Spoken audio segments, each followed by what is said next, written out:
Welcome to Sports News.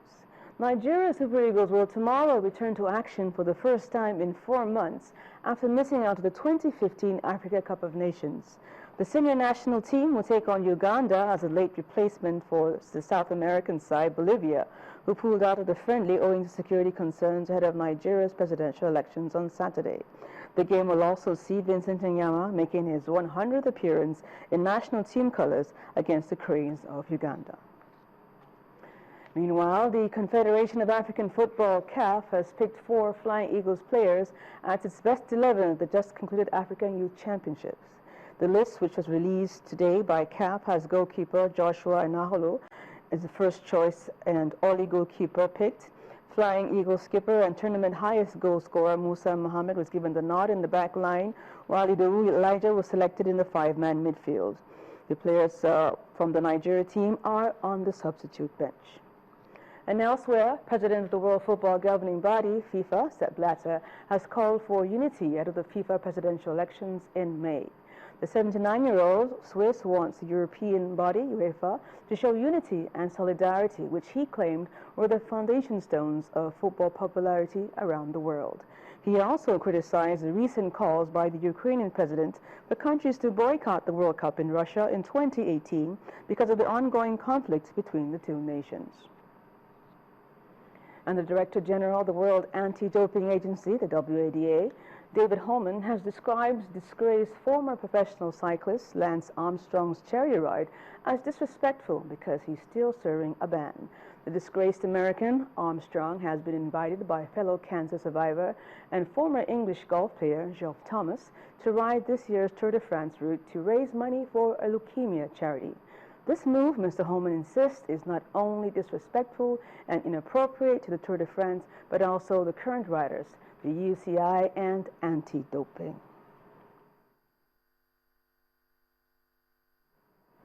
And finally, Beijing's Winter Olympics 2022 bid committee has officially welcomed the International Olympic Committee inspection team ahead of a 5-day tour. The IOC are expected to inspect sites in the capital and would-be co-host Zhangjiakou City. China's Vice Premier Ling Yangdu said she hoped hosting the Olympics would get more Chinese people interested in winter sports. Though Beijing already has one Olympic game tournament under its belt, questions over pollution hang over the bid. And that's it on Sports News for tonight.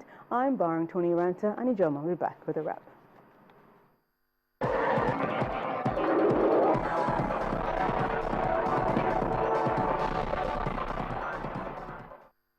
This is the ultimate redefined for men. Officials in France say there are no survivors from the Germanwings Airbus A320 flight, which crashed earlier today in the French Alps.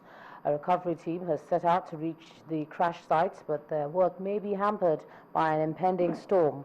150 people were on the flight, including 16 children from a German school exchange trip, and most of the dead are believed to be German or Spanish citizens.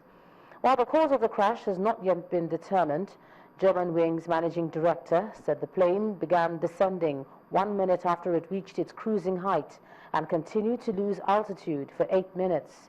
He said the aircraft lost contact with the French air traffic controllers at 10:53 local time at an altitude of about 6,000 feet. Officials said the plane did not send out a distress signal, though earlier reports said there was. And the main news again.